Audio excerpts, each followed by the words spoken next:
Okay, so there's a mistake that a huge number of Canadians make with their TFSA and RRSP. And it's not over contributing, it's not forgetting a deadline, it's something way more basic. They just put their money in the wrong account for their situation. How do you get that wrong?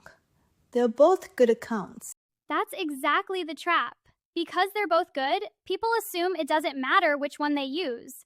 But depending on your income, picking the wrong one can quietly cost you thousands of dollars.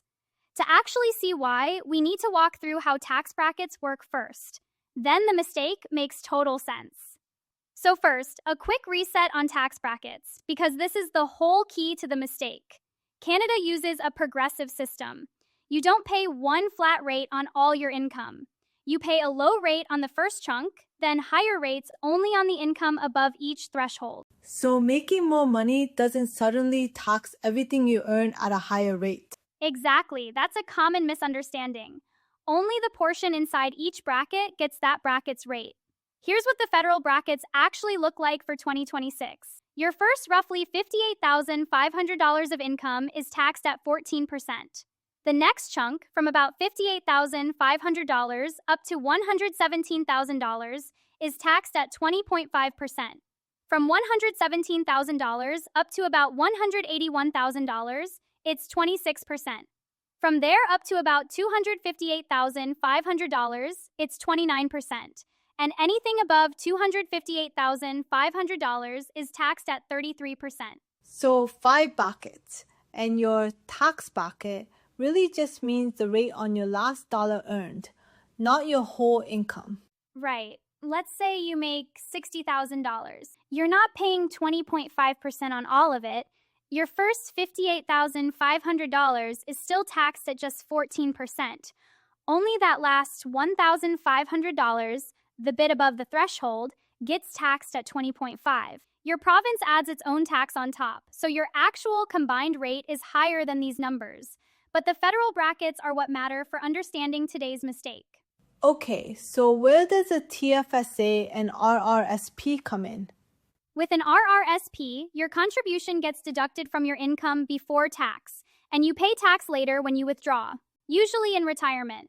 With a TFSA, you contribute after-tax money, no deduction, but you never pay tax on it again. RRSP is pay tax later. TFSA is pay tax now, never again. Exactly. So the account that actually benefits you more depends on whether your marginal bracket today is higher or lower than the bracket you'll likely be in when you withdraw. Okay, let's see the actual numbers. Say someone's making around $80,000 a year. That's the 20.5% bracket, which is a lot more common than you'd think. They've got $5,000 of pre-tax income to invest. TFSA route. That $5,000 gets taxed first at 20.5%. So only about $3,975 actually makes it into the account.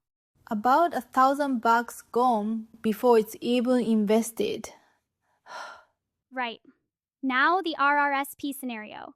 If you're investing that same $5,000 of pre-tax earnings, the full $5,000 goes straight into the account to grow. Nothing gets taken out by the tax man today. So you've got about $1,000 more actually working for you in the RRSP compared to the TFSA right out of the gate. Exactly. Now, if instead you're contributing $5,000 of cash you've already been taxed on, the government sends you a refund check for that same $1,025 later. But you have to actually reinvest that refund for the math to come out even.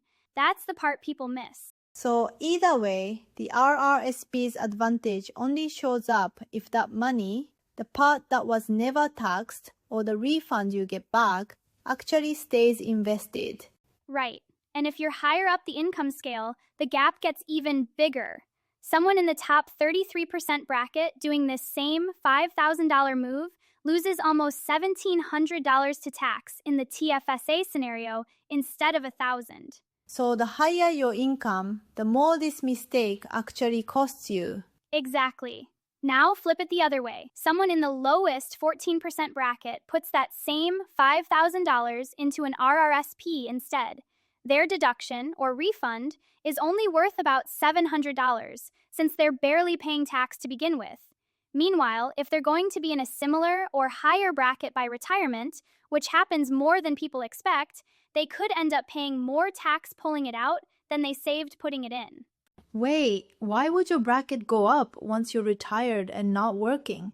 Pensions, CPP, OAS, and required RRIF withdrawals all stack up and count as income too. So retirement isn't automatically a lower tax season for everyone. So it's not really RRSP good, TFSA bad, or the other way around.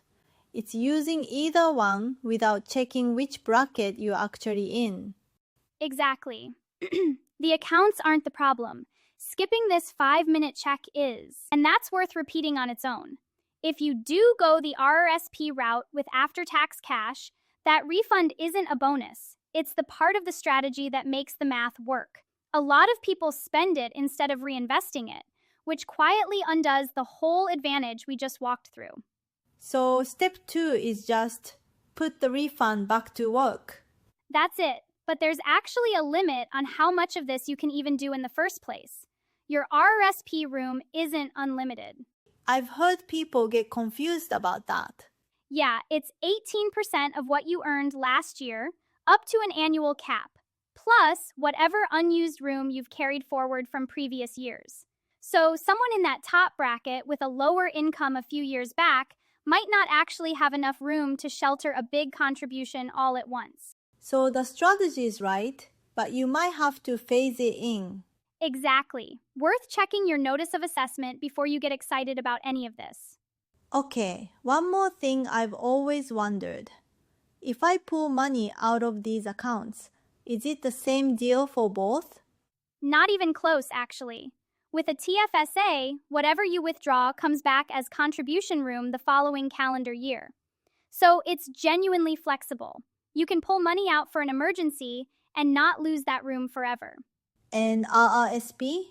RRSP, once it's out, it's out. That room doesn't come back.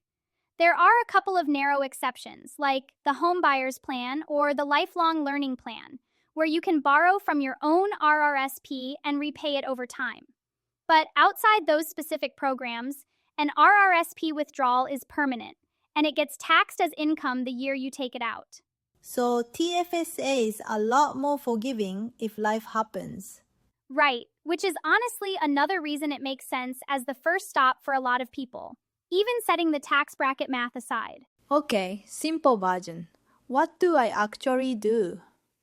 If your income puts you in that first or second federal bracket, roughly under $117,000, your RRSP deduction isn't saving you a huge amount. So the TFSA is usually the better first stop.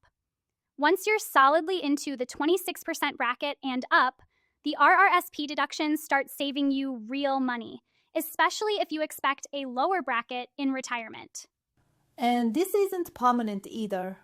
Not at all. Your bracket changes as your income changes, and plenty of people use both, just in different proportions.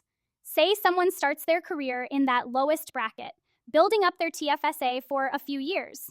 Then they get promoted, jump into the 26% bracket. That's usually the point where it makes sense to start redirecting new contributions toward the RRSP instead, since the deduction's suddenly worth a lot more. So it's less about picking a lane forever, more about checking in when things change. Exactly. The mistake isn't picking the wrong one forever.